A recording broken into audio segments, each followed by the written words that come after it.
How to change theatric on Fall Guys. Hi guys, it's Mikran from Gaming Basics. Today I am going to guide you how to change theatric on Fall Guys. Changing theatric on Fall Guys is quite easy, so without any delay, let's get started. Open Fall Guys. Launch the Fall Guys game on your platform. Go to the customization menu. From the main menu, select the customization option. Navigate to the emotes tab.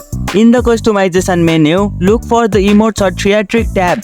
This is where you can view and select different emotes and celebratory animation. Browse and select emotes. Browse through the available emotes. You can select different emotes to equip for your character. Emotes are usually categorized by types such as dance, gesture and other animation. Equip your new emotes. Choose the emote you want to use and equip it. Some emotes might need to be unlocked or purchased.